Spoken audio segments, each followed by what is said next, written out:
દાહોદ જિલ્લામાં બીજા દિવસે પણ છૂટો છવાયો વરસાદ નોંધાયો। દાહોદ ઝાલોદ સહિતના વિસ્તારોમાં ધીમી ધારે વરસાદ। પૂરતો વરસાદ ન આવતા દાહોદ જિલ્લાના ડેમો ખાલી થયા। અન્ય જિલ્લાની સરખામણીમાં દાહોદ જિલ્લામાં વરસાદ ઓછો પડ્યો છે।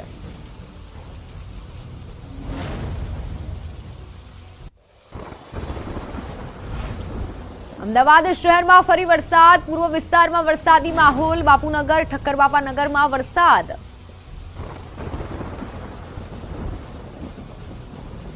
તો વલસાડ જિલ્લામાં પણ આજે હવામાન વિભાગે આગાહી કરી છે।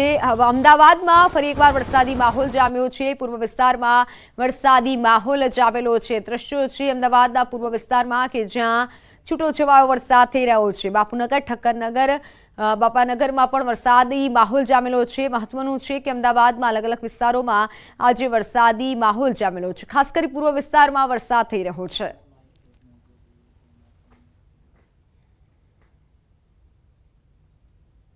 વલસાડ જિલ્લામાં આજે હવામાન વિભાગની ભારે વરસાદની આગાહી છે। સાથે જિલ્લાનો દરિયો પણ અત્યારે તોફાની મૂડમાં જોવા મળી રહ્યો છે। વલસાડ જિલ્લાના દાંતી કકવાડી ગામના દરિયા કિનારે ઊંચા મોજા ઉછળ્યા હતા। વલસાડ જિલ્લામાં 70 કિલોમીટર લાંબો દરિયા કિનારો છે। ચોમાસા દરમિયાન દરિયામાં મોટી ભરતી આવે છે।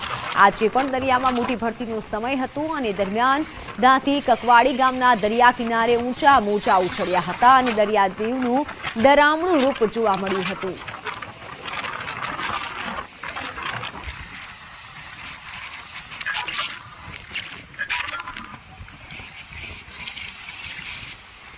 સરકારી કર્મચારીઓ માટે મહત્વના સમાચાર છે। મોંઘવારી ભથ્થામાં 4% વધારો કરાયો છે। રાજ્ય સરકારના 4,71,000 કર્મચારીઓને આ લાભ મળશે। 4.79 લાખ પેન્શનર્સને પણ લાભ મળશે। જાન્યુઆરી 2024થી 4%નો વધારો મળશે તો 6 મહિનાના તફાવતની રકમ 3 હપ્તામાં ચૂકવાશે। આ એક સારા સમાચાર છે। તમામ સરકારી કર્મચારીઓ માટે 4%નો વધારો કરવામાં આવ્યો છે।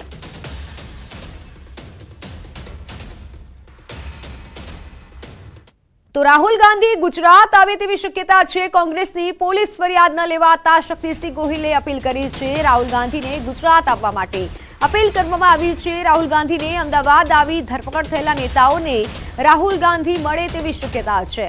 કોંગ્રેસ કાર્યકર્તાઓને જુસ્સો આપવા માટે ગુજરાત આવવા માટે નિમંત્રણ અપાયું છે। ન્યાય માટે કોંગ્રેસ 6 જુલાઈએ કાર્યક્રમ યોજશે। પ્રદેશ નેતાઓને અમદાવાદ આવવા માટે પણ સૂચના અપાઈ છે। ત્યારે રાહુલ ગાંધી ગુજરાત આવે તેવી શક્યતા છે।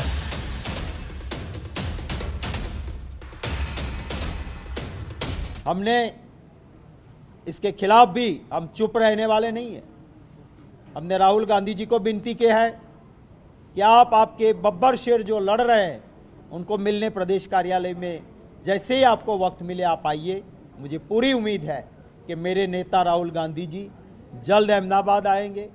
हमने 7 तारीख, क्योंकि रथ यात्रा अहमदाबाद में है, भगवान जगन्नाथ जी हमारे दिल में है, इसलिए हमने 7 की बजाय 6 तारीख की है कि अगर हमारे लिए न्याय नहीं हुआ 6 तारीख को हमारा बड़ा प्रोग्राम यहीं पे होगा।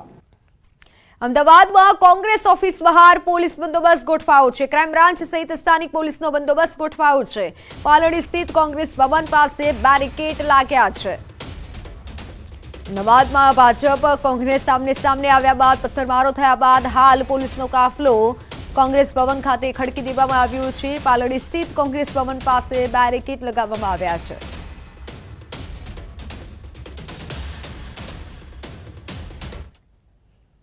અરવલ્લી जिला કોંગ્રેસનો કલેક્ટર કચેરીએ વિરોધ। સાબર ડેરીએ પશુપાલકોને ભાવફેર ન આપતા વિરોધ કરવામાં આવ્યો।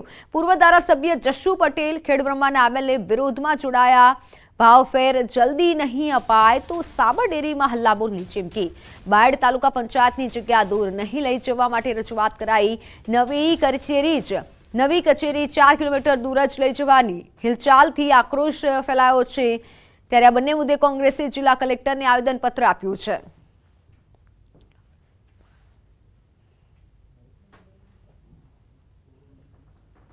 સાબર ડેરી વર્ષો વર્ષ આખા વર્ષનો ભાવફેર 30 જૂન પહેલો વેચી દેતા હોય છે। એ સામાન્ય રીતે નિયમ છે, પણ ચાલુ સાલે ચેરમેનની ચૂંટણી કયા સંજોગોમાં નથી થઈ, કયા કારણોથી નથી કરવામાં આવી, શું એમની અંદર ચાલ છે, આ કંઈ ખ્યાલ આવતો નથી. ટૂંકા સમયમાં જો આ ચૂકવણું નહીં કરવામાં આવે તો સાબર ડેરી ખાતે દૂધ ઉત્પાદકો ભેગા થઈ હલ્લાબોલ કરી અને આ પૈસા વહેલી તકે અપાય એની વ્યવસ્થા કરવા માટે અમે સજાગ છીએ. બાયડ ખાતે હાલ કાર્યરત તાલુકા પંચાયતની કચેરી અને મામલતદારની કચેરી બાયડથી 4 કિલોમીટર દૂર ખસેડવાની જે હિલચાલ ચાલે છે એનો એ લોકોએ વિરોધ કર્યો હતો. સમયનો પણ બગાડ થાય એટલે લોકોની માગણી એવી હતી કે આ કચેરીઓ બાયડ ખાતે જ કાર્યરત રહેવી જોઈએ અને એ લોકોની માગણીનો પડઘો પાડવા માટે અમે આજે કલેક્ટરશ્રીને એ બાબતે આવેદનપત્ર આપીને વિનંતી કરી છે. તો અમદાવાદ કોંગ્રેસ કાર્યાલય બહાર પથ્થરમારાનો મામલો, કોંગ્રેસે એલિસ બ્રિજ પોલીસ ફરિયાદ નોંધાવી છે. શહેર કોંગ્રેસ પ્રમુખ હિંમતસિંહ પટેલે ફરિયાદ નોંધાવી છે. ભાજપ યુવા મોરચાના 15થી વધુ કાર્યકર્તાઓ સામે ફરિયાદ નોંધાવી છે. 200થી વધુ લોકોના ટોળા સામે ફરિયાદ દાખલ થઈ છે. ભાજપ કોંગ્રેસ કાર્યકર્તાઓ વચ્ચે પથ્થરમારો થયો હતો. કોંગ્રેસ કાર્યાલય બહાર પથ્થરમારાનો આ મામલો, જેમાં હાલ ફરિયાદ નોંધવામાં આવી છે.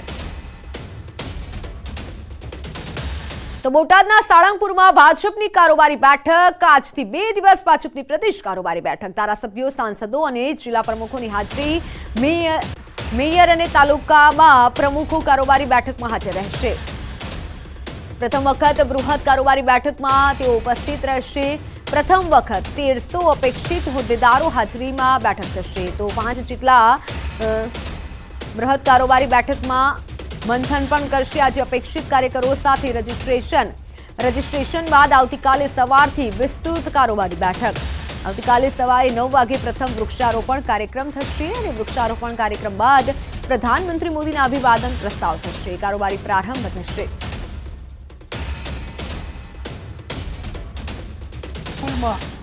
અમારી કારોબારી આજે અને આવતીકાલે 2 દિવસ મળવાની છે, જેમાં અમારા પ્રદેશ કક્ષાના, જિલ્લા કક્ષાના અને અન્ય અગત્યના બધા જ મોરચાઓના હોદ્દેદારો ઉપસ્થિત રહેશે.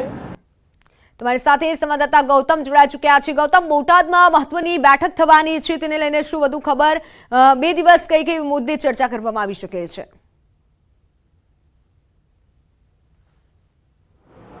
મિત્તલ, આજથી 2 દિવસ ભારતીય જનતા પાર્ટીની પ્રદેશ કારોબારી જે છે તે યોજાવા જઈ રહી છે. અત્યારે હાલ રજીસ્ટ્રેશન પ્રક્રિયાથી ભારતીય જનતા પાર્ટીની આ કારોબારી બેઠકનો આરંભ થઈ ચૂક્યો છે. અત્યારે હાલ તમને હું સીધા દ્રશ્યો બતાવવાનો પ્રયત્ન કરીશ કે આજ જે ખંડ જે છે ત્યાં તમામ અપેક્ષિત શ્રેણીઓના જે કાર્યકર્તાઓ જે છે તેની ઉપસ્થિતિમાં આ બેઠક જે છે તે યોજાવા જવાની છે. અંદાજિત 1300 જેટલા કાર્યકર્તાઓને આ બેઠકની અંદર આમંત્રણ પાઠવવામાં આવ્યું છે. મહત્વનું એ છે કે અત્યાર સુધીમાં અપેક્ષિત કાર્યકર્તાઓની હાજરીમાં આ બેઠક જે છે તે થતી હોય છે.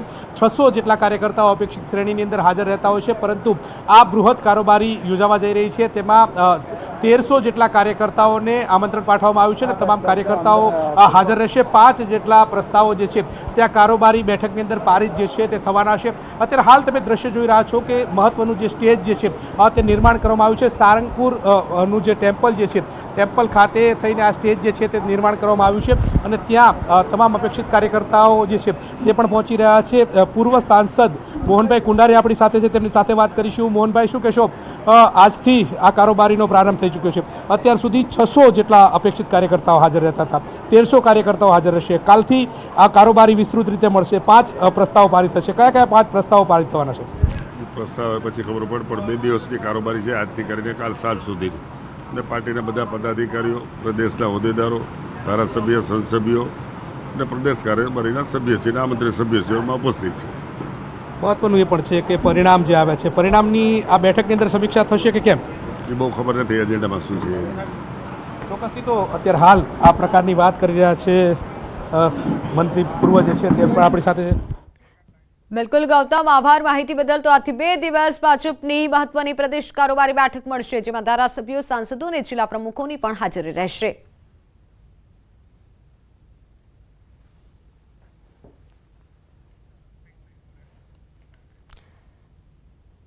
તો વાત હવે વતનમાં વર્લ્ડ ચેમ્પિયનની.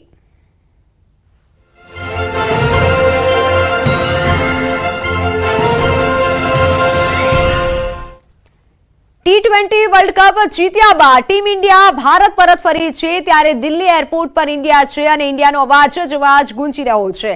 આ પછી ટીમ ઇન્ડિયા દિલ્હીની આઈટીસી મૌર્ય હોટલ પહોંચી અને એરપોર્ટ અને હોટલ પર ટીમનું ભવ્ય સ્વાગત કરવામાં આવ્યું। હોટલમાં ટીમ ઇન્ડિયા માટે ખાસ કેક પણ બનાવવામાં આવી હતી અને ત્યાંથી ટીમ ઇન્ડિયાના ખેલાડીઓ વડાપ્રધાન નરેન્દ્ર મોદીને મળવા પહોંચ્યા હતા અને જ્યાં ભારતીય ખેલાડીઓએ પ્રધાનમંત્રી મોદી સાથે મુલાકાત કરી અને પીએમ મોદી સાથે પણ બ્રેકફાસ્ટ કર્યો।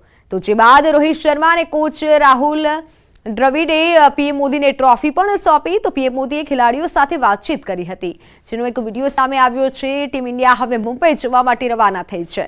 મુંબઈના નરીમન પોઈન્ટથી વાનખેડે સ્ટેડિયમ સુધી ઓપન રૂફટોપમાં ટીમની પરેડ યોજાશે, વિજય પરેડ યોજાશે અને ત્યારબાદ સન્માન સમારોહમાં કેશ પ્રાઇઝ પણ આપવામાં આવશે। તો 2007માં MS ધોનીની કપ્તાનીમાં પહેલી વખત કપ જીત્યો હતો અને આ વખતે ટીમ ઇન્ડિયાએ રોહિત શર્માની કેપ્ટન્સીમાં સાઉથ આફ્રિકાને 7 રનથી હરાવી અને ટ્રોફી જીતી છે અને જશ્નનો માહોલ છે અત્યારે મુંબઈ ખાતે। દ્રશ્યો તમે જોઈ રહ્યા છો કે જ્યાં અત્યારથી જ લોકો આવી ચૂક્યા છે, ખાસ કરી ક્રિકેટ ચાહકોમાં આતુરતાનો માહોલ છે।